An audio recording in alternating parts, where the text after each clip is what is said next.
अल्क्वा अल्क्वा plus plus आज हम discuss करने वाले हैं अल्क्वा प्लस प्लस क्या होता है। What is ALCOA plus and why it is important in life science. ALCOA जो है, अल्क्वा एक फार्मास्यूटिकल टूल है जो कि हमारा इंडस्ट्री में यूज होता है ओनली फॉर डॉक्यूमेंटेशन के लिए। मतलब जो भी हमने प्रोडक्ट बनाया उसका एक डॉक्यूमेंट रहता है और वो डॉक्यूमेंट को हम कैसे वेरीफाई कर रहे हैं, कैसे कौन कर रहा है, कौन एक्टिविटी कर रहा है, क्या कर रहा है, कैसे कर रहा है, इसके लिए हम अल्क्वा का टूल फॉलो करते हैं।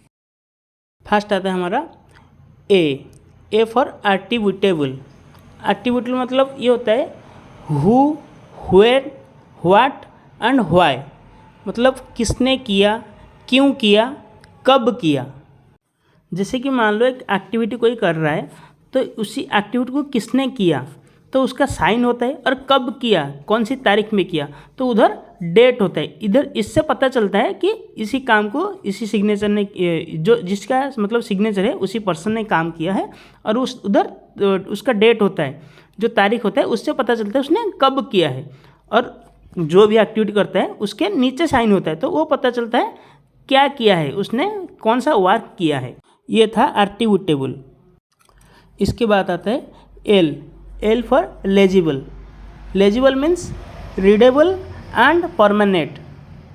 मतलब जो भी एक्टिविटी कोई करेगा, मतलब कुछ भी लिख रहा है, जो भी एक्टिविटी किया उसने कुछ लिखा, और जो भी लिखा ना उसको कोई भी पर्सन पढ़ सकता है, मतलब रीड कर सकता है, उसको बोलते हैं रीडेबल एंड परमानेंट। जो भी लिखेगा वो परमानेंट होना चाहिए। जैसे नहीं कि मैंने पेंसिल में लिख दिया तो उसको मिटा दूंगा फिर से आके लिख दूंगा, वो नहीं कहना चाहिए। जो भी होना चाहिए वो परफेक्ट होना चाहिए और लेजिबल होना चाहिए, मतलब कोई भी पर्सन आके उसको पढ़ सकता है। ये था एल फॉर लेजिबल। इसके बाद आता है सी फॉर कंटेम्परेनियस। कंटेम्परेनियस मीन्स ये होता है कि जो भी हमारा एंट्री रहेगा, जो भी हम लिखेंगे वो एट द टाइम होना चाहिए। जैसे कि किसने मतलब एक PM को किसने कुछ काम वर्क किया, ऐसा नहीं कि वो 10 मिनट के बाद आके एंट्री करेगा, ऐसा नहीं होगा। वो जो टाइम पे किया है वो उसी टाइम पे एंट्री होना चाहिए, उसको बोलते हैं कंटेम्परेनियस, मतलब ऑनलाइन एंट्री। इसके बाद आते हैं O for original. Original means ये होता है alternate state and true copy. मतलब आप जो भी एंट्री करोगे, वो जो आप एंट्री करोगे वो है ना, वो ऑथराइज कॉपी होना चाहिए, वो ट्रू कॉपी होना चाहिए। ऐसा नहीं कि किसी रॉफ पेज में आपने लिख दिया उसके बाद वो बाद में ओरिजिनल पेपर कॉपी कर दोगे, ऐसा नहीं होना चाहिए। और जो कॉपी कर रहे हैं वो ट्रू कॉपी में होना चाहिए, मतलब ऑथराइज कॉपी में होना चाहिए। अभी हम डिस्कस करने वाले A means accurate. Is it the right value action. इसका मीनिंग ये होता है कि आप जो भी वैल्यू पुट करोगे वो राइट वैल्यू होना चाहिए, वो वैल्यू में कुछ रॉन्ग नहीं होना चाहिए, वो एक्यूरेट होना चाहिए।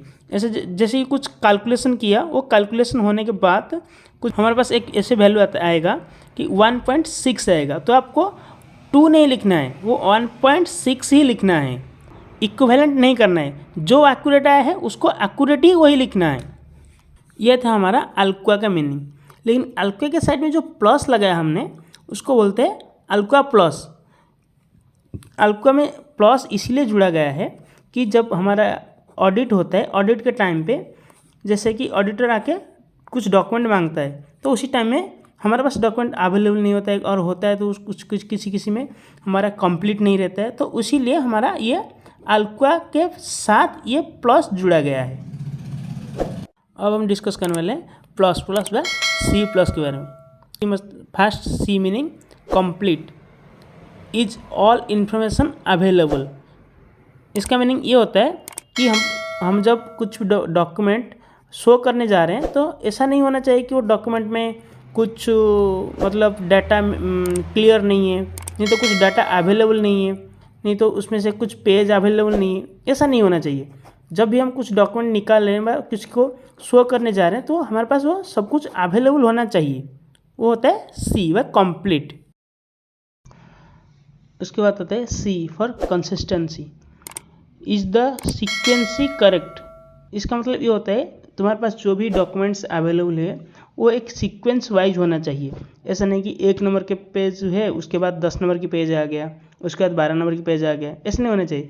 जो एक फॉर्मेट होता है जैसे कि 1 2 3, यह पूरा सीक्वेंस वाइज होना चाहिए। ये था कंसिस्टेंट। उसके बाद आता है इंड्यूरिंग। इंड्यूरिंग का मीनिंग होता है it is securely store for long term use. इसका मीनिंग ये होता है कि जो भी तुम्हारा प्रोडक्ट रहेगा उसका एक्सपायर रहता है, और एक्सपायर प्लस 1 ईयर या 3 ईयर का उसका एक्सपायर रहता है, तो तब तक हमारे पास डॉक्यूमेंट सिक्योरली अवेलेबल होना चाहिए, उसको बोलते हैं इंड्यूरिंग। ये होता है लास्ट ए मतलब अवेलेबल। अवेलेबल मीनिंग होता है is the data accessible immediately. इसका मीनिंग ये होता है कि जैसे कि कोई एडिटर कुछ डाटा मांग रहे तो उनको वो डाटा अवेलेबल होना चाहिए और इमीडिएटली उनको शो कराना चाहिए। जैसे कि कुछ भी डाटा हो गया तो हम इमीडिएटली उनको डाटा शो कर सकते हैं।